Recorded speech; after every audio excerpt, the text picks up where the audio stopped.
새 생명을 창조하는 구속. 고린도전서 2장 14절. 육에 속한 사람은 하나님의 성령의 일들을 받지 아니하나니 이는 그것들이 그에게는 어리석게 보임이요. 하나님의 복음은 복음을 필요로 하는 마음을 창조합니다. 만일 우리 복음이 가리웠으면 불량배들에게 가리워진 것입니까? 아닙니다. 망하는 자들에게 가리워진 것입니다. 그 중에 이 세상 신이 믿지 아니하는 자들의 마음을 혼미케 한 것입니다.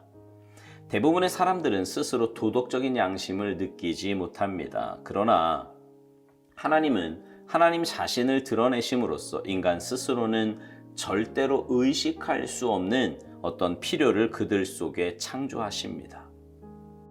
예수님께서는 구하라 그러면 너희에게 주실 것이요 라고 말씀하셨습니다. 하나님께서는 사람이 구하기 전에는 주실 수 없습니다. 이는 하나님께서 주지 않으시려는 것이 아니라 그리스도의 십자가의 구속과 관련한 모든 것은 오직 구해야 주시는 것으로 정하셨기 때문입니다. 오직 우리가 구할 때 하나님께서 역사하셔서 우리가 구하기 전에 존재하지 않았던 것을 창조하십니다. 구속의 내면적 실체는 항상 강조됩니다. 구속은 우리 안에 하나님의 생명을 창조하고 그 생명에 속한 모든 것들을 창조합니다. 그 생명을 창조한 구속 외에 어떤 것도 생명의 필요를 채울 수 없습니다. 이것이 바로 구속의 의미입니다. 오직 구속만이 새 생명을 창조하고 새 생명의 필요를 채워줍니다. 내가 땅에서 들리면 모든 사람을 내게로 이끌겠노라. 요한복음 12장 32절. 우리의 체험을 전파하면 사람들은 관심을 갖습니다. 그러나 구속의 필요성을 느끼지는 못합니다. 오직 예수 그리스도가 높여질 때 성령이 주님을 필요로 하는 의식을 창조합니다. 복음이 전파되는 동안에 하나님의 창조적인 구속이 사람의 영혼 안에서 역사합니다. 결코 개인 간증이 영혼을 구원하는 것이 아닙니다. 오직 성령이 역사하는 복음이 살립니다. 살리는 것은 영이니 육은 무익하니라. 내가 너희에게 이른 말이 영이요 생명이라. 요한복음 6장 63절.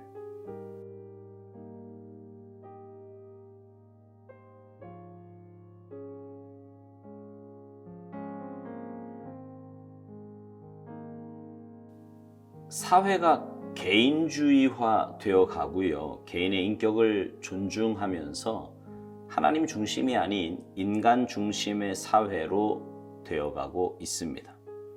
사실 우리는 하나님의 형상으로 지음받은 피조물이잖아요.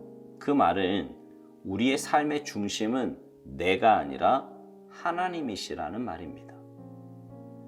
그런데 인간의 존엄성이 마치 인간 스스로 무엇이든지 다 할 수 있고 인간이 그 어떠한 것보다도 소중하고 중심에 있으며 우선순위에 있어야 하는 것과 같은 그런 분위기가 되어버렸어요.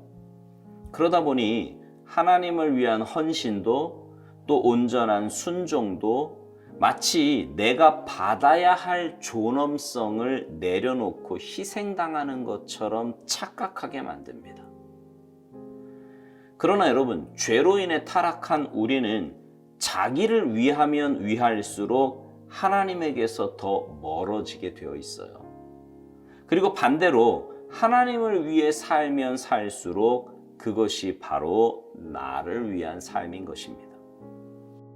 오사대 목사님이 이런 말을 했어요. 대부분의 사람들은 스스로 도덕적인 양심을 가지고 있고 그 양심을 지킨다고 생각한다는 거예요. 따라서 복음의 필요성을 전혀 느끼지 못한다는 거지요. 그러나 하나님은 하나님 자신을 드러내심으로써 인간 스스로는 절대로 의식할 수 없는 어떤 필요를 그들 속에 창조하신다는 것입니다.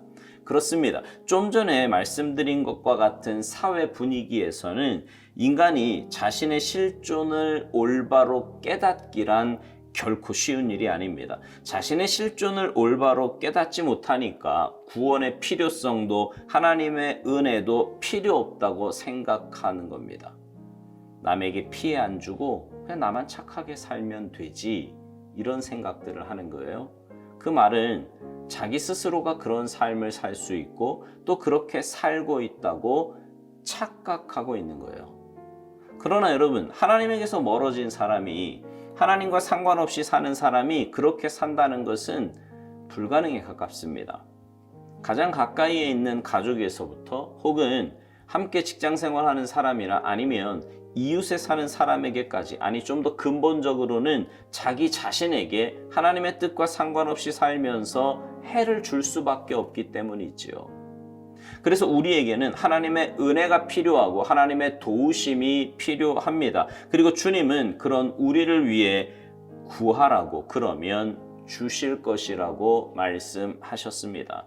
오살도 목사님은 하나님께서 사람이 구하기 전에는 주실 수 없다고 말합니다. 이는 하나님께서 주지 않으시려는 것이 아니라 그리스도의 십자가의 구속과 관련한 모든 것은 오직 구해야 주시는 것으로 정하셨기 때문이라고 말합니다. 그러면서 오직 우리가 구할 때 하나님께서 역사하셔서 우리가 구하기 전에 존재하지 않았던 것을 창조하시는데, 구속의 내면의 실체는 항상 창조된다고 말합니다. 우리는요, 우리 스스로 새 생명을 창조하거나 새 생명의 필요를 채울 수 없습니다. 오살도 목사님 말대로 오직 구속만이 우리 안에 하나님의 생명을 창조하고 그 생명에 속한 모든 것을 창조하는데, 그 구속과 관련한 모든 것은 우리가 간절히 사모하는 마음을 가지고 주님께 구해야 하는 것입니다. 쉽게 말하면 이런 거예요. 우리 안에 있는 죄성으로는 우리는 양심을 지킬 수도 또 선하게 살 수도 없습니다. 아무리 인간이 선하게 살려고 노력한다고 해도 상황이 주어지고 여건이 주어지면 넘어질 수밖에 없는 것이 인간의 연약함이에요. 오직 주님께서 내 안에 새로운 생명을 창조하시고 불어넣어 주셔서 하나님께서 주신 그 새 생명을 가지고 살아갈 때 가능한 겁니다. 자, 우리는 여기서 다시 한번 왜 주님이 내 삶의 중심이 되어야 하시는지를 깨닫게 됩니다.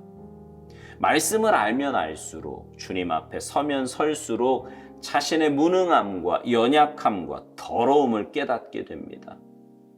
그래서 더 겸손하게 하나님의 은혜를 구할 수밖에 없고 주님만 바라볼 수밖에 없게 되는 거예요.